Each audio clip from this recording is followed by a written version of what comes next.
Bapak Presiden, kita semua cinta bangsa dan negara kita, Indonesia. Negara ini kita bangun bersama dengan segenap pengorbanan jiwa dan raga, sehingga kita betul-betul mencintainya lahir dan batin. Saya meyakini dan tahu persis bahwa Presiden Republik Indonesia, Bapak Prabowo Subianto, adalah putra Indonesia yang sangat cinta kepada bangsa dan tanah airnya, Indonesia. Pak Prabowo adalah seorang nasionalis dan seorang patriotik. Oleh sebab itu, ada sejumput harapan saya titipkan kepada Bapak. Selamatkanlah Indonesia dengan penegakan hukum yang berkeadilan. Izinkan saya menyampaikan pandangan dan saran kepada Bapak Presiden Republik Indonesia tentang kelanjutan penanganan kasus mantan Jampitsus Febri Adriansyah. Bapak Presiden yang terhormat, kami melihat dan merasakan pada saat ini perkembangan hukum kita sudah begitu buruk dan sangat mengkhawatirkan. Terasa ada ketidakadilan karena pasal-pasal hukum dioperasionalkan secara bertentangan dengan public common sense, yaitu logika dan kesadaran nurani publik. Suatu kesalahan dari seseorang atau beberapa orang bisa dibungkus dengan pasal-pasal yang dicocok-cocokkan dengan pasal tersebut agar tampak benar sehingga menjadi kelihatan tidak bersalah. Sebaliknya, orang-orang yang tidak bersalah bisa dibuat kesalahannya dengan mencarikan pasal-pasal hukum. Misalnya karena perbedaan pandangan politik atau karena perebutan aset atau kekayaan material. Pembangunan hukum kemudian menjadi industri hukum. Kita sering merancang untuk membuat hukum perindustrian, tetapi yang banyak muncul justru adalah industri hukum, yaitu membuat hukum untuk rekayasa. Hukum telah kehilangan sukmanya, yakni moral dan rasa keadilan. Melihat perkembangan belakangan ini, rasanya hukum kita sekarang telah dikotori dan dijalankan sebagai industri hukum. Ada kasus yang dibuat, ada kasus yang dibelokkan, ada kasus yang dikaburkan, sampai akhirnya kehilangan substansi. Memperhatikan perkembangan terkini terkait dengan kasus mantan Jampitsus Febri Adriansyah misalnya, saya menilai penanganannya sejauh ini sudah salah. Karena dilakukannya pengalihan penanganan penyidikan dari kepolisian ke kejaksaan. Mekanisme semacam ini tidak dikenal dan tidak pernah terjadi. Tidak dikenal dan tidak pernah terjadi sepanjang sejarah penegakan hukum di Indonesia. Dan ini memang tidak boleh terjadi. Karena kapling urusan dan kewenangan setiap institusi penegak hukum itu sudah ditentukan oleh undang-undang, yakni Kitab Undang-Undang Hukum Acara Pidana. Itulah kesalahan pertamanya. Tetapi kesalahan ini masih bisa diluruskan sekarang, mumpung belum terlalu jauh, yaitu dengan menggunakan pasal 10A Undang-Undang Nomor 19 Tahun 2019 tentang Komisi Pemberantasan Korupsi yang menggariskan bahwa KPK dapat mengambil alih suatu perkara yang ditangani kepolisian dan atau kejaksaan dengan 6 alasan. Dalam konteks ini, saya sebagai pembelajar hukum menganggap relevan jika kita melakukan pengambil alihan ini atau KPK melakukan pengambil alihan perkara ini dengan menggunakan alasan butir C, D, dan E pasal 10A ayat 2. Yaitu pengambil alihan bisa dilakukan menurut butir C jika penanganan tindak pidana korupsi berpotensi ditujukan untuk melindungi pelaku tindak pidana korupsi yang sesungguhnya. Dalam hal ini ada kecurigaan publik. Sekarang ini ada yang mau diselamatkan ada yang ingin disembunyikan yang namanya belum muncul padahal seharusnya juga terlibat dalam kasus ini. Alasan butir D, pengambil alihan oleh KPK bisa dilakukan manakala penanganan tindak pidana korupsi itu mengandung unsur tindak pidana korupsi juga. Korupsi batu bara misalnya, atau korupsi asabri misalnya, itu adalah korupsi.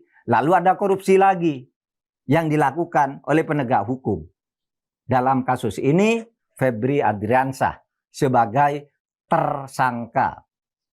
Ini sudah ada korupsi di atas korupsi. Lalu ada butir E, bisa diambil alih oleh KPK jika penanganannya ada hambatan penanganan tindak korupsi karena campur tangan dari pemegang kekuasaan eksekutif, yudikatif, atau legislatif. Ini terasa juga, sehingga alasan untuk pengambil alihan oleh KPK itu sudah cukup. Ada juga sebagai rujukan dari masa lalu, yaitu MOU tanggal 29 Maret tahun 2017 yang ditandatangani oleh Jaksa Agung, Kapolri, dan Ketua KPK tentang kerjasama dalam pemberantasan tindak pidana korupsi. MOU tersebut ditandatangani oleh Kapolri Tito Karnavian, Jaksa Agung HM Prasetyo, dan Ketua KPK Agus Raharjo. Materi yang penting dalam MOU ini antara lain, 1. Koordinasi di antara ketiga lembaga, supervisi, pencegahan, penindakan, pelaporan, serta penanganan terhadap aparat penegak hukum yang melakukan tindak pidana dengan keharusan penanganannya itu mengedepankan tata cara dan peraturan perundang-undangan. Jadi jalan keluar tentang masalah ini, masalah Febri Adriansyah ini sudah pernah dibuat oleh para petinggi aparat penegak hukum. Dan sekarang jiwa MOU tersebut sudah resmi dituangkan di dalam Undang-Undang Nomor 19 Tahun 2019 Pasal 10A. Ada lagi rujukan lain, yaitu prinsip universal di dalam dunia peradilan yang sering dikenal sebagai asas nemo iudex in causa sua. Prinsip ini meniscayakan bahwa penegakan hukum harus menghindarkan diri dari konflik of interest antara penegak hukum. Artinya seorang aparat penegak hukum tidak boleh memeriksa dan memutus perkara yang terkait dengan dirinya sendiri atau dengan keluarganya. Dalam konteks ini, kalau proses penyelesaian kasus mantan Jampitsus ini ditangani oleh kejaksaan, akan ada konflik of interest. Karena Febri Adriansyah akan diperiksa oleh kolega-koleganya sendiri di institusinya sendiri, padahal statusnya masih jaksa. Jadi tersedia asas hukum, norma hukum, dan rujukan pengalaman masa lalu untuk menangani kasus Febri Adriansyah ini agar diambil alih oleh KPK sehingga bisa ditangani dengan proporsional. Bapak Presiden, keadaan ini sangat merusak keindahan arsitektur pembangunan negara hukum kita yang telah diwariskan oleh para pendiri negara yang begitu agung. Keadaan yang saya rasakan belakangan ini, menurut saya sudah mengancam eksistensi bangsa kita. Bukan karena serangan dari luar, tetapi karena perusakan dari dalam.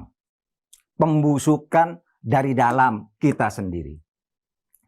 Para pemikir hukum, para pembelajar hukum seperti saya, dan menurut catatan perjalanan sejarah bangsa-bangsa di dunia, sudah mengajarkan bahwa jika fungsi hukum sudah rusak, maka akan meluaskan public distrust, ketidakpercayaan publik yang pada gilirannya akan menimbulkan kekacauan dan keruntuhan suatu bangsa.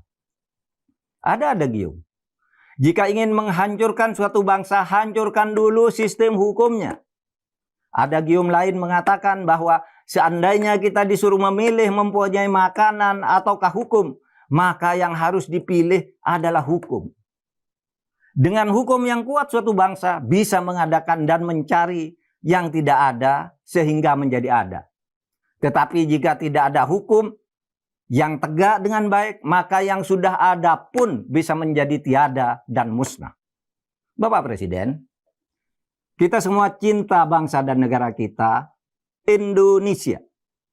Negara ini kita bangun bersama dengan segenap pengorbanan jiwa dan raga, sehingga kita betul-betul mencintainya lahir dan batin. Saya meyakini dan tahu persis bahwa Presiden Republik Indonesia, Bapak Prabowo Subianto, adalah putra Indonesia yang sangat cinta kepada bangsa dan tanah airnya, Indonesia. Pak Prabowo adalah seorang nasionalis dan seorang patriotik. Oleh sebab itu, ada sejumput harapan saya titipkan kepada Bapak. Selamatkanlah Indonesia dengan penegakan hukum yang berkeadilan. Kalaulah ada yang meyakini bahwa penguasaan terhadap hukum itu adalah bagian dari modal politik, maka kita pun meyakini bahwa pemimpin yang menegakkan hukum dengan benar itu adalah pemimpin yang mempunyai modal dan kekayaan serta keuntungan politik yang berguna. Bukan hanya sekarang, tetapi juga untuk masa depan. Terima kasih. Assalamualaikum warahmatullahi wabarakatuh. Subscribe, share, like, and comment. Subscribe, share, like, and comment.